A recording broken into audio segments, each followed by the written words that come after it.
everybody, welcome to Burton Avenue. I'm Angie and I love my cutter. I can show you how to make amazing things with your cutting machine, like wooden signs, home decor, custom apparel, and more. I want you to love your cutter too.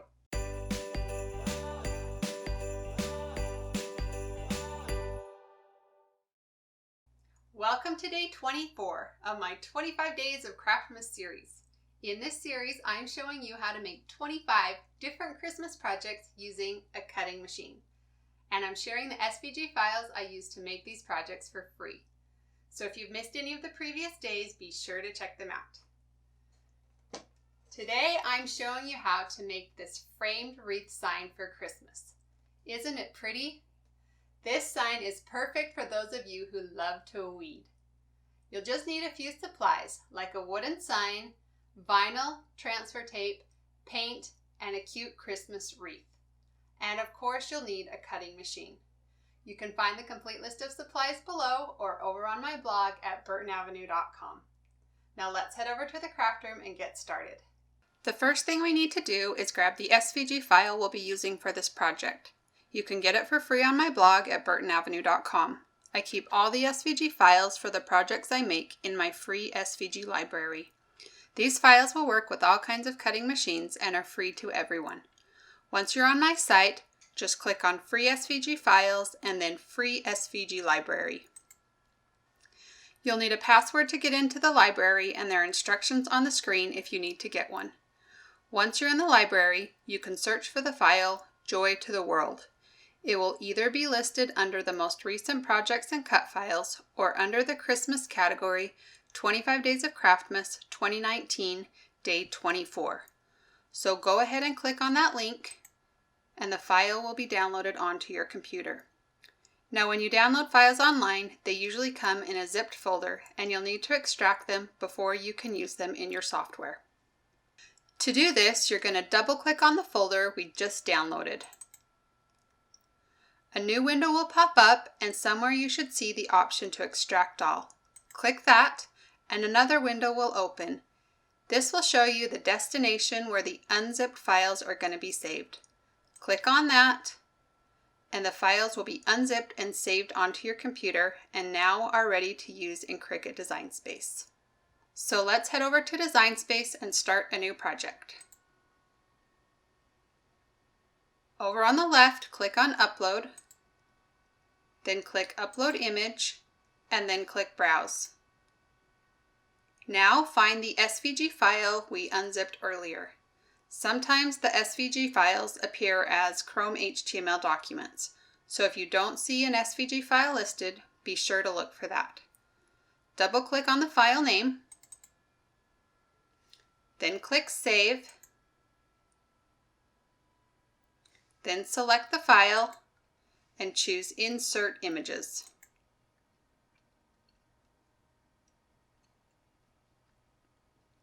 Now the design will appear on your Canvas screen. Since this is a really big file and all of the individual letters are a different piece, we're going to weld the design together to make it a little simpler. So right-click on the design and choose Weld. And this might take a little bit since it's a big file. Now that it's welded, we're going to resize it so it fits on our wooden sign. So the size of my sign is 14.5 inches. So I'm going to make this design 13.5 inches. So click on the design and then up here in the size box, put in your dimensions. Okay, now our design is sized correctly. The next thing we need to do is turn it into a stencil. And we do this by putting a box around our design. And we need to make the box the same size as our sign. Like I said, mine is 14.5 inches. But since our machine will only cut 11.5 inches, we need to create the square in two pieces. So I'm going to go up to Shapes and then Square. And I'm going to change the size of the square to 14.5 inches wide and 7.25 inches tall. So click on the padlock and then put in your dimensions.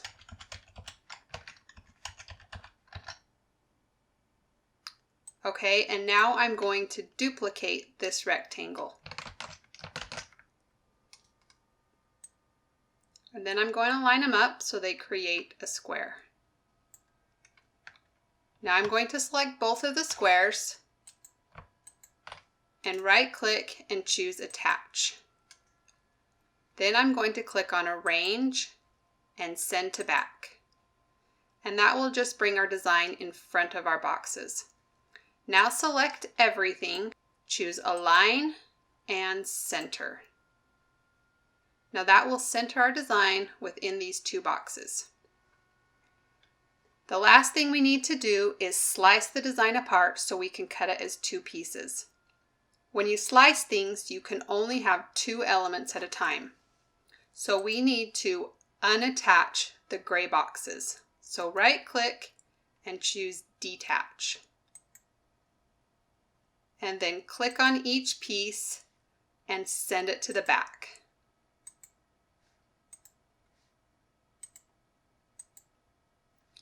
Okay, now we're going to select the upper portion of the design and right click and choose Slice. Now we're going to do the same thing with the bottom.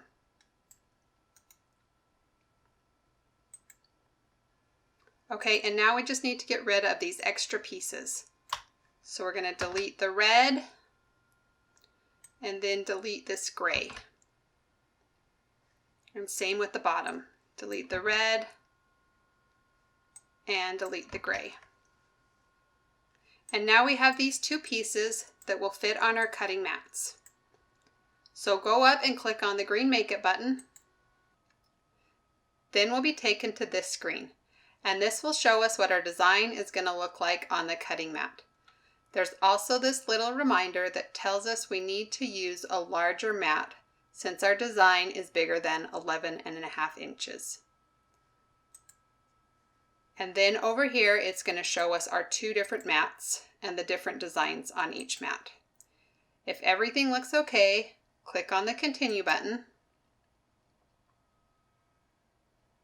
Then select your machine from the drop-down list. Once Design Space finds your Cricut machine, you'll be taken to this screen. Make sure your material is set to vinyl and then go load your mat. Place a piece of vinyl on your cutting mat and smooth it out so there aren't any wrinkles or bubbles. Then load it into your Cricut by pressing the up and down arrow button. Once your machine is ready to cut, the C button will light up. Press this button and the machine will begin to cut. Once your Cricut is done, press the up and down arrow button again to unload the mat. Then repeat these steps for the second part of the stencil. Now that we've cut our vinyl, we're going to get our frame ready to stencil. So start off by painting the inside of your frame white. You'll probably need to do a couple of coats to completely cover the wood. While the paint is drying, we can get our vinyl stencil ready. Since this is a stencil, you'll be pulling out all the letters.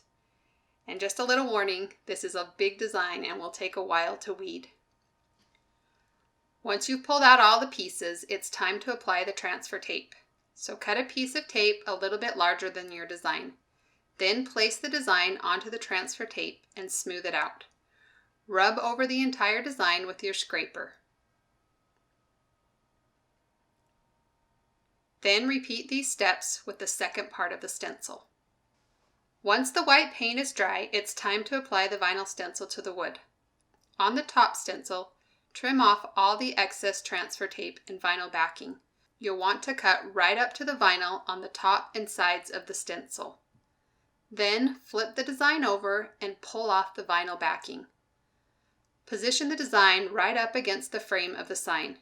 You should be able to match up the straight edges of the vinyl with the straight edges of the frame. Use a scraper and rub over the design again. Then pull off your transfer tape.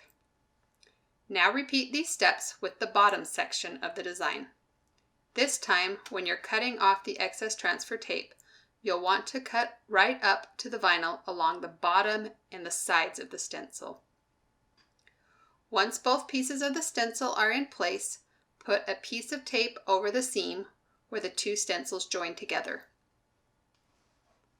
Now paint a light coat of white paint over the stencil. Why do we do this? To help prevent bleeds. Sometimes there are small gaps between the stencil and the wood. Our hope is that this white paint will fill in these gaps instead of the red paint. Once that white paint is dried to the touch, go ahead and fill in the stencil with red paint. For this project, I used a foam dabber brush. I used an up and down motion and just did one coat of paint.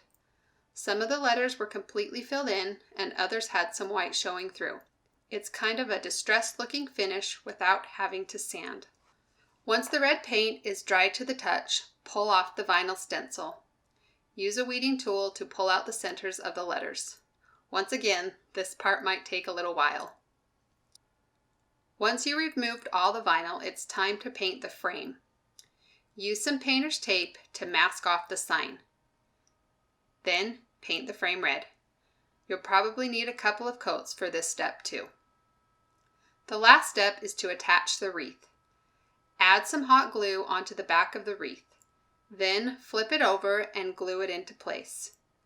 Add extra hot glue wherever it's needed. Isn't this a fun way to display your holiday wreath? I really love how it turned out, and I hope you do too. And I hope you'll join me again tomorrow for another day of Craftmas. See ya!